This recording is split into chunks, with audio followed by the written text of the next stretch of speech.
Hi guys and welcome back to my channel. My name is Soham Barsak and I have cracked NEET 2021 with an overall score of 668 marks out of 720 and my All India rank was 1788 and I am currently pursuing my MBBS from Government Medical College Vadodara.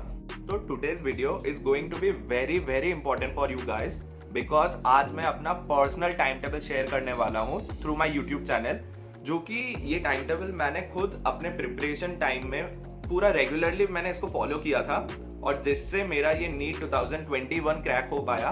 और मैं आपको ये बता दूं कि NEET 2021 मेरा first attempt था, तो मैंने ये टाइम टेबल फॉलो करके मेरे फर्स्ट अटेम्प्ट में मैंने नीट क्लियर किया था।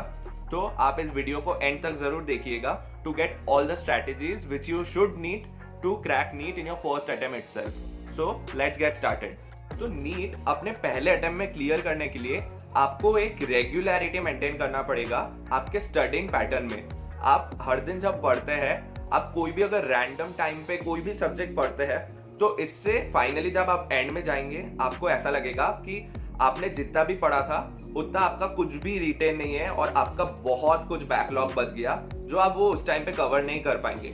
तो आपको जब भी आप पढ़े, आपके पास एक आपके शीट में एक रेगुलर टाइम टेबल बना होना चाहिए जिसको आप रेगुलरली फॉलो करें, जितना हो पाए आप फॉलो करें, ताकि आप उस टाइम टेबल के हिसाब से चलेंगे तो आपको पता चलेगा कि आपका कितना प्रिपरेशन हुआ है और कितना बाकी है। तो उस हिसाब से आप आगे का टाइम टेबल थोड़ा बहुत चेंज कर पाएंगे in order to complete your syllabus before NEET, क्योंकि नीट में पूरा सिलेबस करना बहुत ज्यादा इंपॉर्टेंट है क्योंकि कोई भी चैप्टर से भी क्वेश्चन आ सकता है। तो इसके वजह से आपको एक रेगुलर टाइम टेबल मेंटेन करना है। तो मेरे नीट में मैंने जो टाइम टेबल फॉलो किया था उससे मेरे टोटल 668 मार्क्स आए थे आउट ऑफ 720।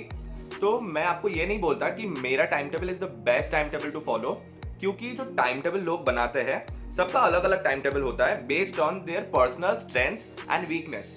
तो मेरा personal strength was bio and physics, तो मैंने बायो और फिजिक्स को मेरे मोस्ट प्रोडक्टिव टाइम पे रखा था, जबकि मेरा ब्रेन मोस्ट प्रोडक्टिवली फंक्शन करता था और मैं सबसे ज्यादा क्वेश्चंस कर पाता था उस टाइम पे इन फिजिक्स, और सबसे ज्यादा बायो में जो चीज है उसको रिटेन कर पाता था फॉर लॉन्गर टाइम। तो मैंने ऐसे टाइम देख के मैंने अपना बायो और फिजिक्स को उस टाइम पे रखा था, उस टाइम स्लॉट पे रखा था। और मेरा केमिस्ट्री थोड़ा सा वीक था, तो मैंने केमिस्ट्री को उस टाइम स्लॉट में रखा था जिस टाइम पे मेरा ब्रेन सबसे ज्यादा फोकस्ड हो, क्योंकि केमिस्ट्री वीक होने की वजह से मुझे उस पर थोड़ा ज्यादा फोकस करना पड़ता था वो समझने में। तो based on your personal strengths and weakness you should frame your time table. तो अगर आपको मेरा टाइम टेबल डायरेक्टली फॉलो करना है यू कैन फॉलो इट, क्योंकि मैंने भी ये बहुत रिसर्च करके बनाया था और मोस्टली सारे स्टूडेंट्स का यही टाइम टेबल होता है to crack NEET in your first attempt. लेकिन आपको अगर मेरा टाइम टेबल डायरेक्टली नहीं फॉलो करना है तो आप क्या करें, आप मेरे टाइम टेबल को एक टेम्पलेट जैसा ले और उसको देख के आप अपने वीकनेस और अपने स्ट्रेंथ्स देखिए और अपने टाइम एक शीट लीजिए और मेरे टाइम टेबल को टेम्पलेट मान के कुछ उसमें छोटे मोटे चेंज कीजिए और अपना एक टाइम टेबल बना लीजिए। तो अगर आप अपना टाइम टेबल बनाते हैं तो इट इज वेरी गुड, और अगर आपको मेरा टाइम टेबल फॉलो करना है तो वो भी चलेगा आपका। Now let's begin with sharing my time table. तो सबसे पहले तो मैं एक नाइट आउल था, मतलब मेनली मुझे रात को पढ़ना ज़्यादा पसंद था दैन द मॉर्निंग टाइम। तो मेरा जो टाइम टेबल था उसमें जो रात के टाइम के स्लॉट्स थे वो थोड़े लंबे चलते थे दैन द मॉर्निंग स्लॉट्स। तो टू बिगिन विथ मैं हर दिन सुबह 7:30 शार्प उठ जाता था, फिर 7:30 to 8 मतलब हाफ एन आवर। तो हाफ एन आवर के टाइम में मैं फ्रेशन अप हो जाता था और मैं थोड़ा बहुत एक्सरसाइज कर लेता था, जिससे मेरा वो थकान और वो नींद पूरा भाग जाता था। उसके बाद मेरा रियल स्टडी टाइम चालू होता था फ्रॉम 8 o'clock। तो फ्रॉम 8 o'clock टू 11 मतलब 3 घंटे का टाइम स्लॉट। उस टाइम स्लॉट में मैंने अपने टाइम टेबल में बायो रखा था। तो मेरा इस टाइम स्लॉट में बायो रखने का रीज़न ये था कि ये मेरा सबसे ज़्यादा प्रोडक्टिव टाइम था और जो भी मैं पढ़ता था इस टाइम में वो मुझे पूरा रिटेन हो जाता था फॉर लॉन्गर टाइम। उसके बाद मैं क्या करता था, उसके बाद from 11 to 11:30 I use to take a break for about half an hours. तो मैं उस ब्रेक में थोड़ा बहुत बाहर घूम लेता था और फिर वापस आ जाता था आधे घंटे बाद। फिर फ्रॉम 11:30 to 2:30 मतलब वो भी 3 घंटे का टाइम स्लॉट। तो उसमें मैं करता था फिजिक्स। तो फिजिक्स मैं क्या करता था, solving NCERT questions, then solving Allen and Aakash questions, फिर जितने भी प्रीवियस ईयर क्वेश्चन होते थे और जितने भी चैप्टर के अंदर थियरी पोर्शन दिया होता था इंक्लूडिंग एनसीईआरटी और एलन आकाश का मॉड्यूल, वो मैं हर दिन गो थ्रू कर लेता था। और मेरा डेली ये हैबिट रहता था कि मैं हर दिन ऑलमोस्ट 50 से 60 जितने क्वेश्चंस रेगुलरली करता था, जिससे मेरा एक फिजिक्स का क्वेश्चन प्रैक्टिस का हैबिट भी बना रहता था। उसके बाद from 2:30 to 3:30 I used to take my lunch, और मैं उस टाइम पे थोड़ा बहुत ब्रेक भी ले लेता था। फिर 3:30 से 4 इस आधे घंटे के टाइम स्लॉट में मुझे अपने कोचिंग में पहुंचना था, जो कि एक ऑफलाइन कोचिंग था। तो फ्रॉम 4 to 8 मेरा ऑफलाइन कोचिंग चलता था, और उस टाइम पे मैं अपना सेल्फ स्टडी नहीं कर पाता था। मुझे जो कोचिंग वाले पढ़ाते थे मैं उसका नोट्स बनाता था और वही समझ लेता था। उसके बाद फ्रॉम 8 to 9 मतलब 1 घंटे का time slot I use to come back home, और उसके बाद मैं अपना डिनर भी कर लेता था उस टाइम में। और उसके बाद से मतलब फ्रॉम 9 to 12 मतलब वो भी 3 घंटे का time slot I use to study chemistry. तो मैंने इस टाइम पे केमिस्ट्री क्यों रखा था, क्योंकि ये मेरा सबसे ज्यादा फोकस टाइम था। मैं जितना भी ज्यादा केमिस्ट्री पढ़ता था इस टाइम में, सब कुछ मुझे अच्छे से समझ आ जाता था। May it be organic reactions, inorganic के रिएक्शंस, फिर फिजिकल केमिस्ट्री के क्वेश्चंस हो या इनऑर्गेनिक केमिस्ट्री के जो एग्जाम्पल्स है, कुछ भी हो, ये मेरे फोकस टाइम में मुझे अच्छे से समझ आ जाता था और मैं उसको याद भी कर लेता था उस टाइम पे।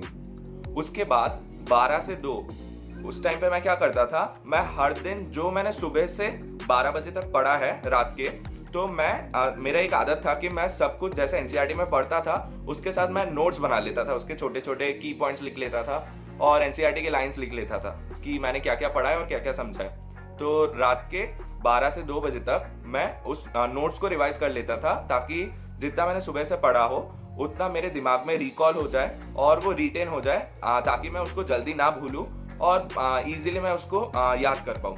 तो ये था मेरा perfect strategy and perfect time table which allowed me to crack NEET in my first attempt itself. लेकिन हर दिन मैं सोने से पहले मतलब 2 से 2:15 तक मैं अगले दिन क्या पढ़ूंगा उसका एक प्रॉपर शेड्यूल बना लेता था, क्योंकि most of the NEET students एक प्रॉपर टाइम टेबल तो बनाते हैं, लेकिन रात को सोने से पहले वो लोग अगले दिन क्या पढ़ेंगे उसका शेड्यूल नहीं बनाते।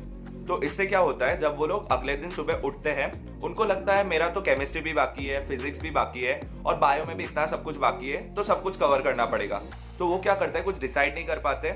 इसमें उनका कम से कम 1 से 2 आवर्स वेस्ट हो जाता है, और फिर वो क्या करते हैं, कोई भी एक सब्जेक्ट उठा लेते हैं और उसको पूरे दिन उसके ऊपर लगे रहते हैं। तो मैं ये बता दूं, अगर ये आप करते हैं तो अब इस हैबिट को बंद कर दीजिए, क्योंकि अगर ये आप फॉलो करते हैं तो एंड में जाके आपको दिखेगा कि आपका बहुत ज्यादा बैकलॉग रह गया है और आपने कुछ भी कवर नहीं किया है। तो आपको अभी ये हैबिट बंद करना है और हर दिन रात को सोने से पहले 15 मिनट जितना देना है to make a proper schedule what you will follow on the next day. तो उसके बाद मैं एक पॉइंट आपको बताना चाहूंगा कि मैंने अपने टाइम टेबल में आपने देखा होगा कि 3 घंटे के टाइम स्लॉट्स में मैंने पढ़ाई की थी। जैसे मैंने बायो भी 3 घंटे के टाइम स्लॉट में किया था, फिर फिजिक्स भी 3 घंटे के टाइम स्लॉट में और केमिस्ट्री भी 3 घंटे के टाइम स्लॉट में। तो इसका एक बहुत इंपॉर्टेंट रीजन था, मैंने ऐसे ही उसको 3 घंटे नहीं रखा था। इसका मेन रीजन था कि हमारा जितने भी टेस्ट होते हैं, मॉक टेस्ट और जो फाइनल नीट का भी टेस्ट होता है, वो 3 घंटे का ही होता है। तो मैंने ऐसा ही एक पैटर्न रखा था कि 3 घंटे मैं फोकस मोड में पढ़ता रहूं विदाउट एनी डिस्टर्बेंस। तो इससे क्या होता था, मेरा कंसंट्रेशन टाइम इंक्रीज होता था और मुझे एक हैबिट भी बन जाता था कि हाँ, मुझे 3 घंटे तो बैठना ही बैठना है, कुछ भी हो जाए। और ऐसे करते करते मेरा एक 3 घंटे सिटिंग का हैबिट हो गया था।